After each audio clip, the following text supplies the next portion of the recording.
നീ എന്നാ ഈ കമ്പ് പിടിച്ചോണ്ട് നിൽക്കണേ?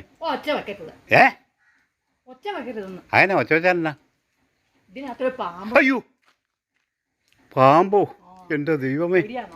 പിന്നെ പേടിക്കാണ്ടിരിക്കുക. പാമ്പെന്ന് പറയുമ്പോൾ പെട്ടെന്ന് പറഞ്ഞാൽ പേടിക്കാണ്ടിരിക്കുമല്ലോ. പേടി അങ്ങനെ ഒന്നും ഇല്ല. എന്നാലും പേടിയില്ല. ഞാൻ നോക്കട്ടെ.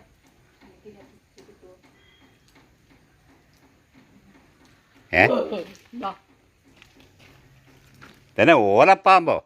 ഓലപ്പാമ്പ് കാണിച്ചാണോ എന്നെ പേടിപ്പിച്ചത്? നീ ആള് കൊള്ളാലോ. എന്നാ പരിപാടി ഇതും കൊണ്ട്?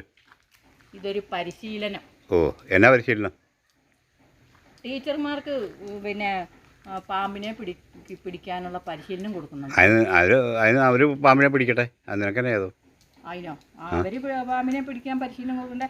നമ്മൾ വീട്ടിൽ ഇരിക്കുന്ന പെണ്ണുങ്ങൾ, വീട്ടമ്മമാരൊക്കെ ഈ പരിശീലനം നേടുന്നത് നല്ലതല്ലേ? ആരും വീട്ടില്ലാത്ത സമയത്ത് പാമ്പ് വന്നെങ്കിൽ നമുക്ക് പിടിക്കാമല്ലോ. ഓ, നീ ഇപ്പോൾ ഭയങ്കര സംഭവം കേട്ടോ. ഞാനൊന്ന് പരിശീലനം നോക്കിയതാ. ഇത് കണ്ടോ? ഇതിന് ഉണ്ടോ പരിശീലനം? ഇതൊരു പാമ്പ്. ഒരു വലിയ ആള് വന്നേക്കണു. പാമ്പെന്ന് പറഞ്ഞപ്പോഴത്തേന് സ്ഥലം വിട്ടു. ഇതാണോ നിന്റെ പരിശീലനം? ആ, നീ കുറേ പിടിക്കും. പിടിക്കും. ഒന്ന് പോയിക്കോ അവിടുന്ന്. ഓ, പാമ്പ് എടുത്ത